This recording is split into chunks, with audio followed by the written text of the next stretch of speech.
చాలా ఆనందంగా. ఏమిటి బాబు? మొదటి కేసులో నేను కాస్త తప్పు చేశాను. ఈనాటి నీ ఆశీర్వాదం ఫలించిందా? నువ్వు కోరుకున్న న్యాయానికి న్యాయం జరిగిందా? శ్రీధర్, నీకేమైనా మండిపోయిందా? ఎందుకు ఇలా చేశావు? Come on, tell me. సత్యాన్ని సమర్థించడం, న్యాయాన్ని కాపాడడం నేరమా డాడీ? Shut up. నువ్వు చేసింది ఒట్టి నేరం కాదు, ద్రోహం. డిఫెన్స్ లాయర్ గా వెళ్ళి ప్రాసిక్యూషన్ తరపున వాదించావు. కోర్టు రూల్స్ ని సంప్రదాయాల్ని కాలదన్నావు. లాయర్ వృత్తికే ద్రోహం చేశావు. వృత్తికి ద్రోహం చేశానేమో కానీ ధర్మానికి మాత్రం నేను ద్రోహం చేయను. నీ మాటలు నమ్మి డబ్బులో వాడితే న్యాయం అనుకుని నా మొట్టమొదటి కేసు గెలిచాను. అందరూ పొగిడారు, మీరు మెచ్చుకున్నారు, నేను గర్వపడ్డాను. కానీ నా మూలంగా ఒక అమ్మాయికి నాకు బలైపోతుంది. ఆ అమ్మాయి ఆత్మహత్య చేసుకుంది. ఆ పాపం నా గుండెలు ఇంకా దహిస్తూనే ఉంది. మళ్ళీ తెలిసి ఆ పాపం చేయమంటారా? ఆ పాపం నన్ను వేయమంటారా? చెప్పండి. Don't talk Ramesh. అంతరాత్మను ఏడ్చేవాడివి, పాపంని గింజుకునేవాడివి. అసలు ఈ కేసు ఎందుకు ఒప్పుకున్నావు? నేను ఒప్పుకోకపోతే వాళ్ళు మరో లాయర్ దగ్గరికి వెళ్తారు. సత్యం సమాధి అవుతుంది, పాపం జైలు తీరుతుంది. అందుకే అలా జరగకూడదనే నేను ఒప్పుకున్నాను. అంటే వాళ్ళ నేరం నిరూపించి వాళ్ళకి శిక్ష వేయించాలని ఒప్పుకున్నావు అనమాట.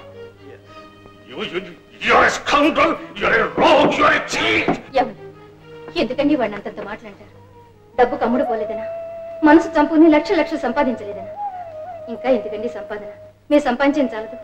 బాబునైనా మనిషిగా బ్రతికినవాడిని. వాడి మంచితనమే వాడిని కాపాడుతుంది. చెప్తా. మీ ఆవేశంలో మన శ్రీధర్ గొప్పతనాన్ని గ్రహించలేకపోతున్నారు. అతను సామాన్యుడండి. న్యాయానికి గొడుగు, నీతికి జెండా. చెప్తా.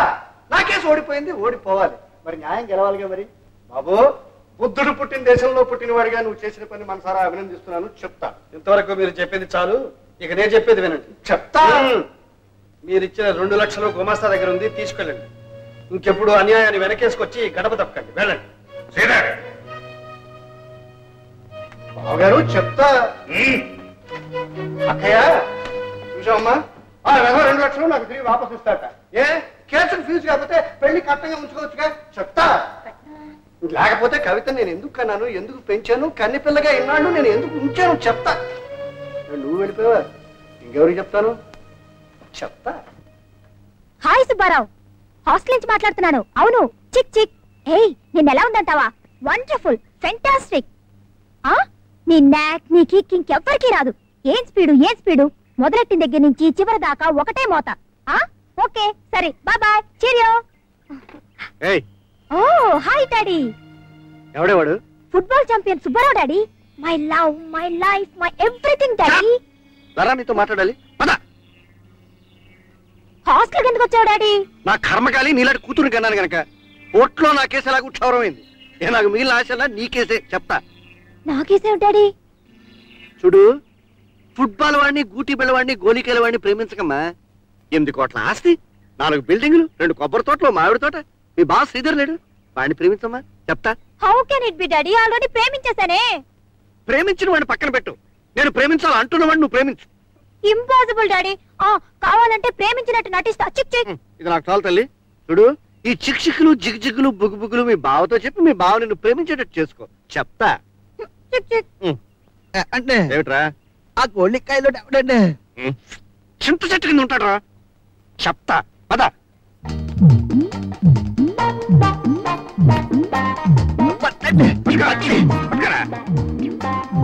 దక్కిందండి, దక్కింది. ఎవడయ్యా ఫుట్బాల్ సుబ్బారావుట? నేనే. ఓహో, నువ్వేనా సుబ్బారావు? నీకు నా కూతురు కవిత తెలుసా?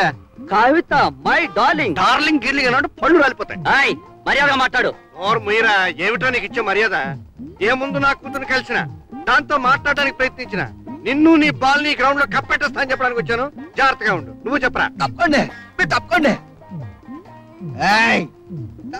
అంటే చచ్చిపోతావంతే, చచ్చిపోతావంతే, చచ్చిపోతావు, చచ్చిపోతావు.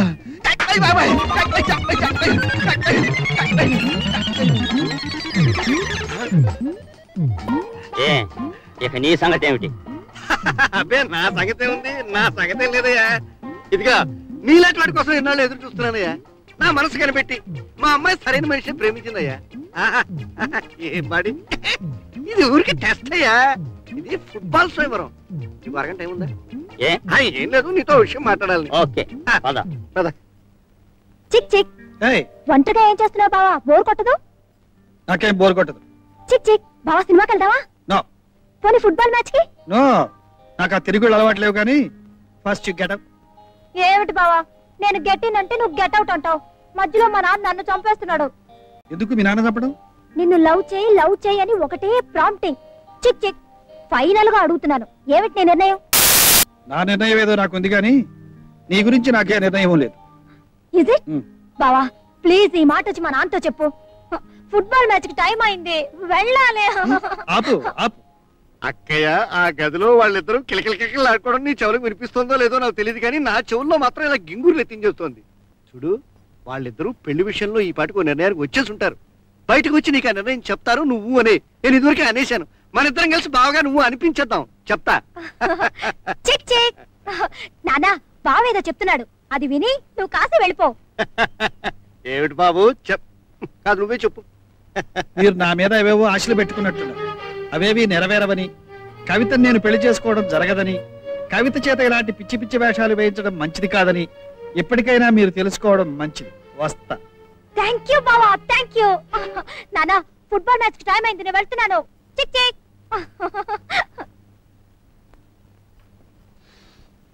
ఇక్కడ అంతా చక్కబెట్టేద్దామని అక్కడ ఉన్నదంతా అమ్ముకుని నాలుడు నాలుడు అంటూ వచ్చారు. ఆకాశానికి వేసిన ఉమ్ము మన ముఖం మీద పడ్డట్టు అంత చీ కొట్టేసేటండి. కోర్టులో ఇంత చేసేకాడు ఇంకా బతికున్నాడంటే ఆడి మీద ప్రేమ కాదు, అభిమానం కాదు, చాలా అంతకన్నా కాదు. నా కూతురు నాడు పెళ్లి చేసుకుంటాడని నమ్మకం. ఇప్పుడు ఇంకా ఆలోచిస్తుంది దేనికి? చెప్తా. ఏమిటి ఇలా వచ్చా? ఇవాళ పేపర్ చూసావా? ఏమిటి? నువ్వెంతో కష్టపడి ఆ వెధవలకు జైలు శిక్ష వేయించావా? వాళ్ళకి బాగుపడే యోగం లేదు బాబు. జైలు నుంచి తప్పించు పారిపోయారు. బాబు, ఒకప్పుడు వాళ్ళు నాకు సంబంధించిన మనుషులైనా ఇవాళ నీకు సంబంధించిన మనిషిగా చెప్తున్నాను. నువ్వు కొంచెం జాగ్రత్తగా ఉండాలి బాబు. వాళ్ళు పచ్చి నెత్తురు తాగే మనుషులు. తర్వాత మనం ఏమనుకునే లాభం లేదు. చెప్తా. హలో, ఎవరు? రంగనాథవా? వైజాగ్ నుంచేనా? ఏమిటి? లేబర్ కాలనీ ఖాళీ చేయిస్తున్నాడు. ఏమిటి? లేబర్ కాలనీని ఖాళీ చేయించాలని చూస్తున్నాను. ఎవరు? ఇక్కడ ల్యాండ్ లార్డ్. ఓకే, అయితే నేను ఇప్పుడే కారులో బయలుదేరి వచ్చేస్తాను. ఎంత రాత్రి అయినా సరే వచ్చేస్తాను. ఓకే.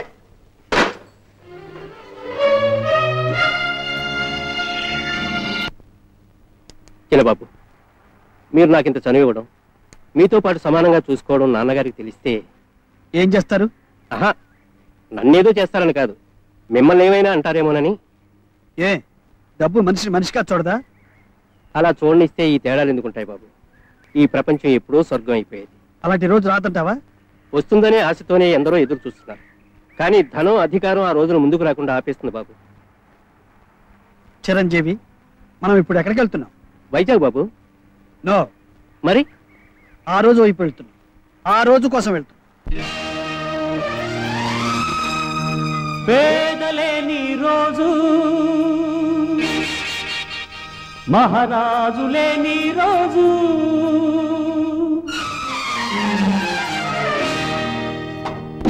పేదలేని రోజు, మహారాజు లేని రోజు, పేదలేని రోజు, మహారాజు లేని రోజు, అది లోకమంతా స్వర్గమయ్యే రోజు, అది లోకమంతా స్వర్గమయ్యే రోజు. ఆ రోజు కోసమే మన పోరాటం ప్రతిరోజు, ఆ రోజు కోసమే మన పోరాటం ప్రతిరోజు. పేదలేని రోజు, మహారాజు లేని రోజు.